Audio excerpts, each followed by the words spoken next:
Assalamualaikum warahmatullahi wabarakatuh. Alhamdulillah wassalatu wassalamu ala Rasulillah wa ala alihi washabihi ajmain. Amma ba'd. Puji syukur kehadirat Allah Subhanahu wa taala atas karunia, rahmat dan anugerah yang bisa kita rasakan sampai saat ini, bernafas dengan oksigen gratis, berdiri tegak, bisa makan, bisa minum, bisa ngobrol, bisa minum kopi. Banyak sekali rezeki dan nikmat yang kita dapatkan dari Allah yang mungkin kita nggak sadari. Ya, mudah-mudahan kita bisa sama-sama merenungi betapa peran pencipta kita Allah Subhanahu wa taala yang begitu besar dalam diri kita. Alhamdulillah. Dan juga salawat dan salam tercurahkan bagi manusia terbaik di dunia yang berperan begitu besar dan memiliki andil begitu luar biasa bagi penyebaran agama Islam, Nabi Muhammad SAW beserta para sahabatnya, para istri, keluarganya, dan seluruh pengikutnya sampai akhir zaman. Alhamdulillah kita bisa berkumpul pada kesempatan kali ini. Saya pernah berada di sebuah tempat pemandangan yang begitu luas. Gunung-gunung hijau, air terjun, langit yang biru cerah. Lalu saya bertanya, indah sekali ini semua. Bahkan lebih bagus dari sebuah lukisan yang diciptakan oleh manusia. Lalu saya bertanya, siapa yang menciptakan ini? Bagaimana cara menciptakannya? Berapa lama menciptakannya? Ini pertanyaan-pertanyaan standar yang hadir dalam benak kita sebagai umat manusia yang katanya memang jahil atau bodoh. Dan keterbatasan kita nggak mengerti bagaimana konsepnya. Nah, untuk itu pada hari ini kita akan membahas bersama-sama tentang sebuah judul yang mungkin standar buat kita tapi penting sekali artinya. Apakah Tuhan itu ada? Nah, untuk Anda yang mempertanyakan Tuhan, untuk Anda yang bertanya siapa Allah itu, apakah agama Islam ada di KTP saja, tapi tidak ada di hati? Nah, kita mudah-mudahan, kita berharap dengan tayangan ini bisa merubah itu semua. Sudah hadir juga bersama kita, yang kami cintai, yang kami hormati, warisan dari para nabi, yaitu ulama, yang akan menyampaikan banyak sekali pelajaran-pelajaran yang bermakna untuk kita semua. Ya, Ustadz Ali Hasan Bawazir, hafizahullah ta'ala. Apa kabar, Ustadz? Assalamualaikum. Waalaikumsalam. Sehat? Wabarakatuh. Sehat. Pertanyaan pertama saya, gimana cara bikin jenggot numbuh lebat seperti itu, Ustadz? Ini nggak dibikin. Nggak dibikin. Dibiarin apa adanya jadi seperti ini. Kalau itu kan sunnah Rasul ya, Ustadz. Iya, berarti kalau cuma 3 lembar kayak saya, sunnahnya belum kuat, Ustadz. Tetap sunnah Rasul. Oh, tetap sunnah Rasul. Karena Harapannya seperti itu. berdasarkan niatnya kan itu. Iya, jadi itu kan niat. kita ingin mengikuti Nabi SAW, walaupun setengah lembar, tetap akan mendapatkan pahala sunnah. Alhamdulillah. Ustadz, izin Ustadz, kita lihat pemandangan begitu indah di sini, Ustadz. Masya Allah. Ya. Dari kita mungkin hanya lihat-lihat aja, tapi kita nggak tahu bagaimana ini diciptakan. Masya Allah. Siapa yang menciptakan? Masya Allah. Semua mengatakan hanya ada satu zat yang menciptakan ini semua, Allah Subhanahu Wa Taala. Itu Ustadz. Betul. Tapi banyak pertanyaan dari kita, Ustadz. Apakah Allah itu ada? Kalau ada di mana? Bagaimana? Bagaimana penciptaannya, Ustadz? Kami persilakan, Ustadz. Barakallahu fiik. Mengenai pertanyaan tentang adakah Tuhan atau adakah Allah Subhanahu wa taala, ini pertanyaan yang muncul insya Allah mungkin belakangan.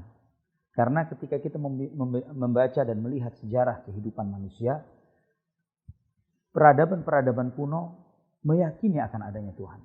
Ya, sehingga ketika kita melihat peradaban-peradaban yang ditemukan oleh manusia, dari peradaban Romawi kuno misalnya, atau peradaban-peradaban yang dieksplor oleh para arkeolog, mereka pasti menemukan tempat peribadatan di masing-masing peribadatan itu. Ya, selalu ada tempat persembahan, peribadatan. Yang ini mengisyaratkan apa? Bahwa seluruh peradaban manusia meyakini akan adanya Tuhan. Namun ketika manusia mulai terkontaminasi dengan bermain dengan akal pikiran yang begitu liar, namun di samping keliarannya dia juga berusaha untuk memberikan ketentuan-ketentuan yang menyulitkan diri mereka sendiri untuk menjawab pertanyaan yang sederhana, apakah Tuhan itu ada? Dan yang ini yang membuat hal menjadi susah bagi sebagian orang. Misalnya mereka memberikan batasan, seperti sebagian Bani Israel. Ketika mereka mengatakan sebagaimana Allah mengutip dalam surat Al-Baqarah ayat 55, "Lan nu'mina laka hatta narallaha jahra." Wahai Musa, kami tidak akan beriman kepadamu sampai kami bisa melihat Allah terang-terangan. Kita bisa melihat wujud Allah. Kalau ada, mana wujudnya? Ini permintaan dari Bani Israel kepada Nabi Musa alaihissalam. Statement ini adalah statement penolakan, bukan ingin tahu. Jika seseorang mengingkari, menolak dan mengingkari, maka hal-hal yang real dan nyata pun mereka akan berusaha menolaknya dengan pembatasan-pembatasan yang mereka sendiri membuat pembatasan itu. Karena hal yang sederhana, apakah benar bahwa kita hanya mempercayai sesuatu jika kita lihat saja? Apakah seperti itu? Kenyataannya, contoh yang paling sederhana.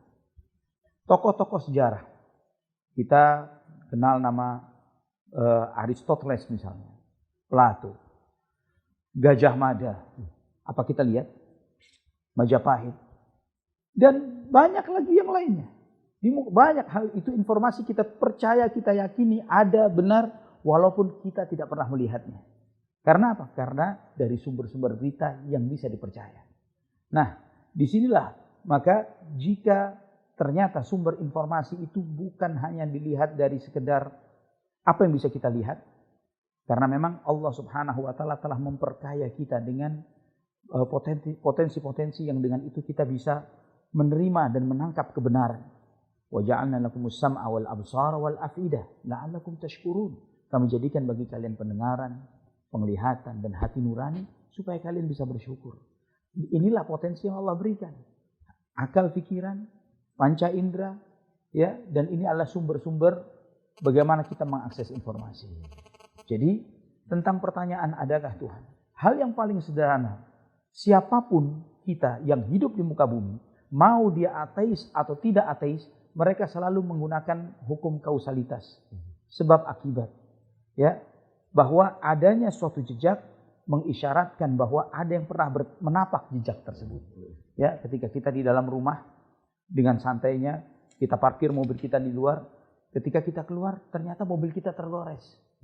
Apa yang kita lakukan?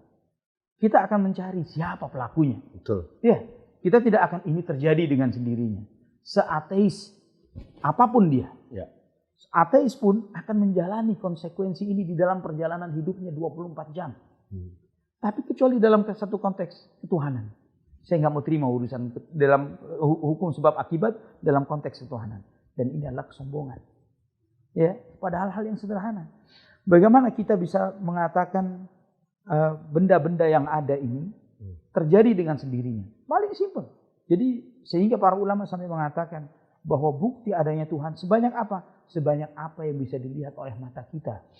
Apa yang bisa kita lihat? Ini semua bukti menunjukkan akan hal itu. Dan bahkan lebih dahsyat lagi, semakin kompleks suatu produk akan menunjukkan bahwa sehebat apa produsen dari produk itu. Ya, misalnya kita membawa handphone Apple gitu misalnya, kecanggihan sebuah handphone misalnya, kecanggihan sebuah kendaraan Tesla misalnya, wah keren nih mobil. Begini begitu. Kita akan membayangkan produsennya super canggih. Ya, kita akan memikirkan seperti itu dalam segala konteks kehidupan. Ketika dikatakan, oh tidak, ternyata yang buat Apple ini anak nggak lulus SD, umurnya baru 6 tahun. Percaya? Nggak bakalan ada orang percaya. Mustahil. Mustahil anak-anak menciptakan yang seperti ini. Nah, itulah hal-hal dasar yang sangat mendasar yang telah Allah titipkan ke dalam hati nurani kita, ke dalam pikiran kita, yang itulah disebut dengan fitrah. Ya, jadi tentang pembuktian adanya Tuhan ini, para ulama menjelaskan dengan beberapa konsep. Yang paling mendasar adalah konsep fitrah. Fitrah itu jika bisa saya istilahkan sebagai sebuah software yang Allah tanamkan di dalam hati manusia. Ketika bayi itu lahir dengan fitrahnya, dia tumbuh dengan fitrahnya, maka dia akan tumbuh dengan meyakini adanya Tuhan. Seperti tadi contoh peradaban-peradaban. Maka saya pernah membaca sebuah cerita tentang suku asli yang hidup di benua Australia, Aborigin. Mereka memiliki sesembahan, mereka memiliki Tuhan, dan mereka menyeru Tuhannya dengan nama Atnatu. Atnatu, yang secara bahasa mereka artinya adalah yang tidak memiliki lubang anus. Apa hikmah di balik itu? Maksudnya apa? Mereka meyakini bahwa Tuhan yang mereka sembah ini tidak makan, tidak minum, sehingga kalau tidak ada input maka tidak ada output. Jelas seperti itu. Sangat modern konsep ketuhanannya. Lebih modern daripada ketuhanan orang-orang Nasrani. Ya, padahal istilahnya suku asli dari benua Australia ini. Mereka meyakini Allah, Tuhan yang mereka sembah itu ketika dia layak disifati dengan sifat-sifat ketuhanan yang memberikan kecukupan kepada seluruh makhluk ciptaannya, maka mustahil dia butuh sesuatu dari makhluk yang diciptakannya. Mengkonsumsi makan dan minum. Konsekuensi dari ketika sesuatu di-input, ada input pada dirinya, maka ada output. Bagaimana sifat ini ada pada sosok Tuhan. Ini contoh sederhana. Dan juga secara fitrah. Kemudian secara akal. Dari akal pun misalnya kita bisa melihat bahwa ada kaidah-kaidah mendasar yang Allah telah berikan bagi diri kita, yang dengan kaidah-kaidah dasar ini kita bisa mencerna dan memahami dan mengenal Tuhan. Contoh, sesuatu yang tidak ada mustahil akan menciptakan sesuatu yang ada. Ya, dalam istilah bahasa Arabnya al-adam la yakhluqu syai'an. Bagaimana sesuatu yang tidak ada bisa menciptakan yang ada.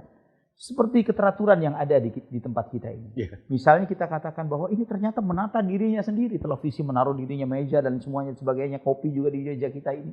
Kemudian dikatakan, siapa yang mengatur? Bukan Anda, bukan saya. Nggak tahu, tiba-tiba kita sampai di sini, sudah tertata seperti itu. Ya, orang yang masih menggunakan akal sehatnya akan mentertawakan adanya klaim yang seperti ini. Maka pernah terjadi di masa Al-Imam Abu Hanifah rahimahullah, beliau bertemu dengan beberapa ateis dari India yang datang menemui beliau dan mengajak beliau berdebat. Dan Imam Abu Hanifah terkenal sebagai seorang yang ahli di dalam menyampaikan logika-logika. Ya, Imam Abu Hanifah rahimahullah, Nu'man bin Thabit rahimahullah. Ketika bertemu dengan Imam Abu Hanifah, mereka menyampaikan bahwa Tuhan tidak ada dan lain sebagainya. Abu Hanifah tidak menjawab. Biarkan saya, izinkan saya berpikir satu malam saja. Besok saya jawab. Maka ketika besok harinya ketemu dengan Imam Abu Hanifah, kemudian Abu Hanifah menyampaikan, saya barusan dari dermaga, dan ternyata saya lihat di dermaga ini ada sebuah kapal yang merapat. Dan ternyata di dalam kapal itu banyak barang. Ya, banyak istilah bahasa sekarang kontainer-kontainer. Yeah. Dan saya dapati tidak ada nakoda. Tidak ada awak kapal. Dan tiba-tiba kapal ini dengan begitu saja dia menurunkan kontainer-kontainernya ke tepian. Dan kemudian dia mengupload barang-barang lainnya.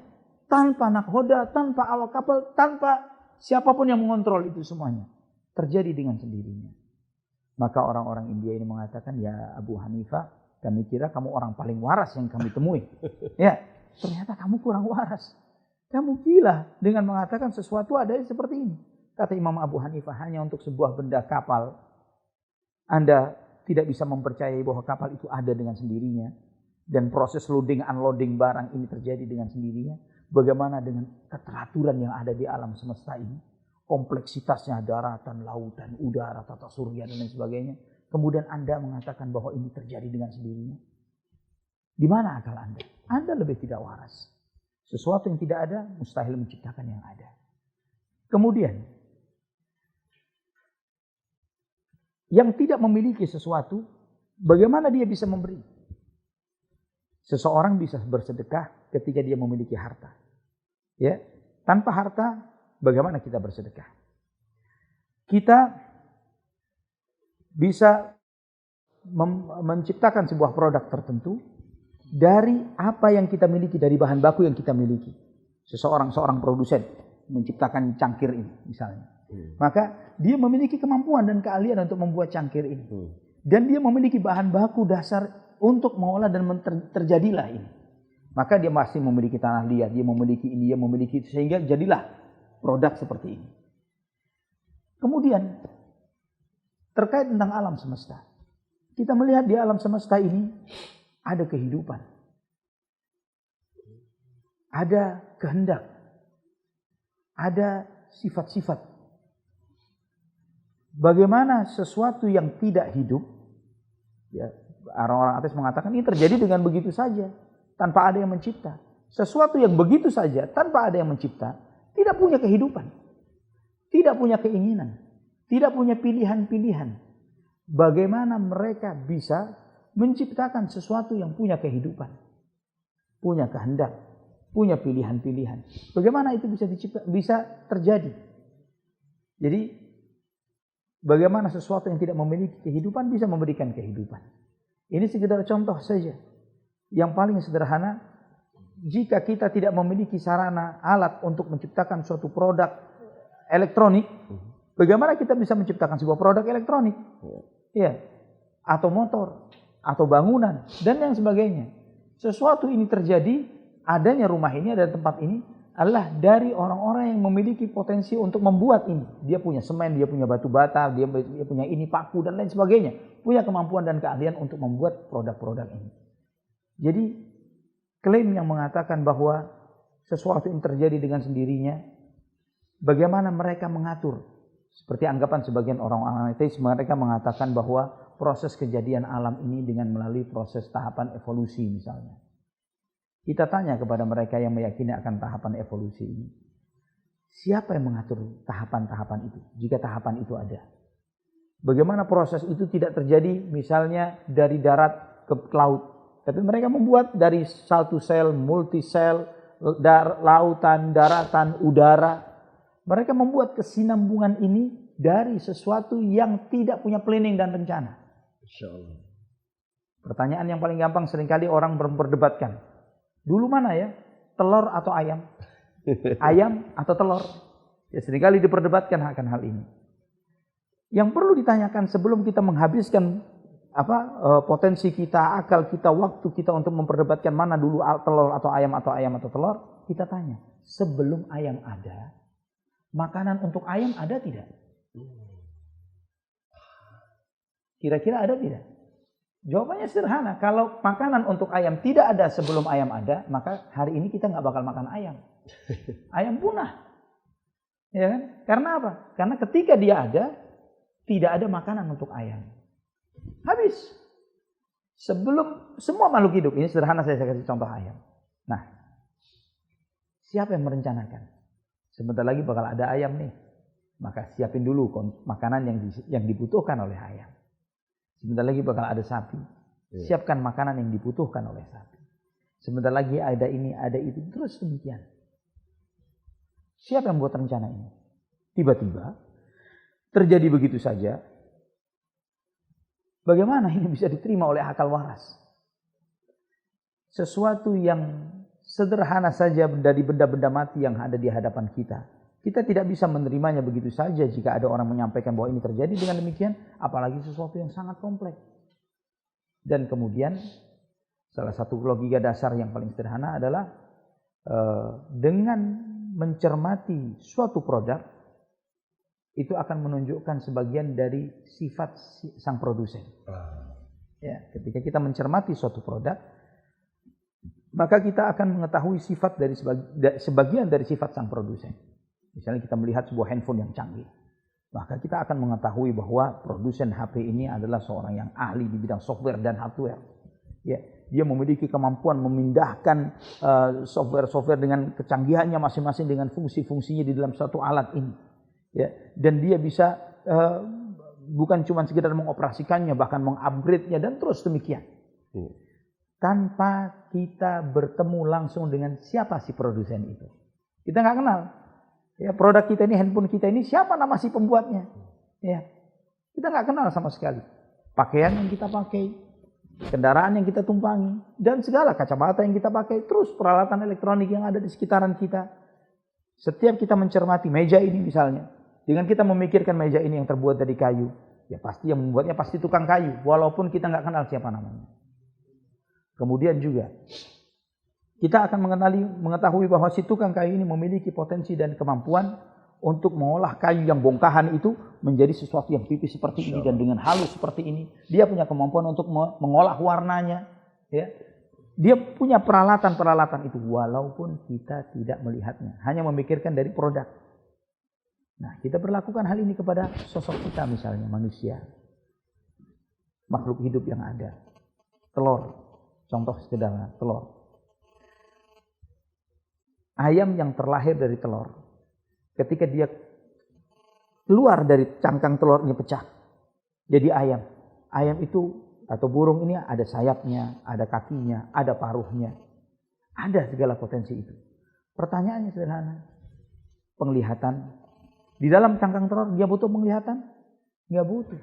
Apakah dia butuh sayap? Apakah dia butuh? Dia tidak membutuhkan itu semuanya. Namun kenapa itu bisa disediakan di sana? Ini hal-hal yang paling sederhana. Bagaimana juga dengan kita misalnya, ikhwatal iman, kita lihat Allah Subhanahu wa taala berfirman dalam Al-Qur'an, salah satu contohnya, falyanzuril insanu ila ta'amihi. Hendaklah manusia memperhatikan kepada apa yang dia konsumsi, apa yang dia makan.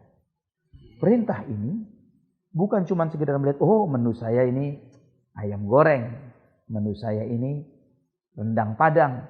Bukan cuma sekedar itu, tapi dari mana dan bagaimana proses makanan itu bisa sampai ke meja kita, sampai ke perut kita, dan bagaimana nanti selanjutnya kita melihat ketika kita dalam rahim ibu kita. Dari mana sumber makanan itu? Dari ari-ari plasenta. 9 bulan dari sumber ini.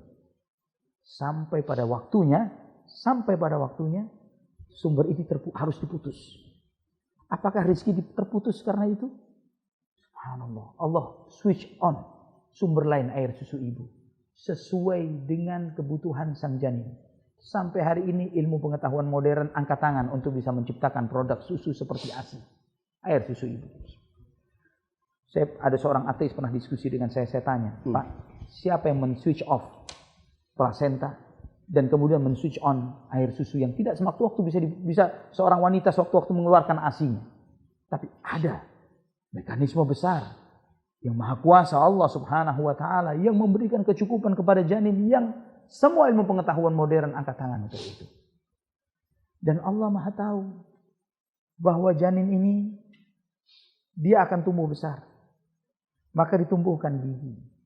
Ketika sumber air susu ini habis terputus, Allah buka potensi-potensi yang lain. Dia bisa makan ini, dia bisa makan itu, dia makan dan sebagainya. Tambah usia, tambah besar rezeki yang Allah buka.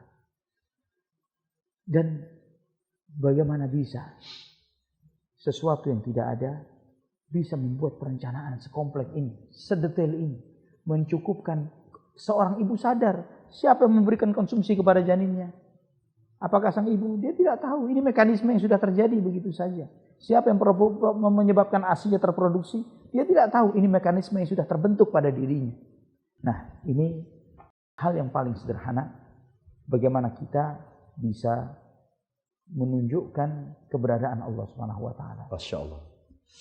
Subhanallah, sederhana, simple. Dari hal-hal yang semuanya ada di sekitar kita, namun seringkali kesombonganlah yang membuat kita ini menolak hakikat itu. Betul, Ustaz. Subhanallah, itu banyak sekali statement dari Ustaz menyadarkan kita. Kita memang butuh diingatkan banyak hal. Tapi mungkin yang paling sederhana sekarang saya ingin mengingatkan Ustaz untuk menikmati secangkir kopi yang sudah disiapkan Ustaz. Terima kasih. Dan seperti kata Ustaz tadi, kita coba bayangkan produk ini bagaimana bisa nyampe di sini kan? Bismillah. Jadi dari apa yang dikonsumsi, pikirkan gitu ya Ustaz. Luar biasa. Dan pikiran kita, tadi Ustaz juga bilang banyak sekali pikiran kita terkontaminasi akan hal-hal. Artinya kita merasa kita punya teori tersendiri. Apalagi dengan adanya para pemikir-pemikir seperti ahlul kalam itu Ustaz. Ya, filosofis itu seolah-olah membawa pikiran seperti itu Ustaz.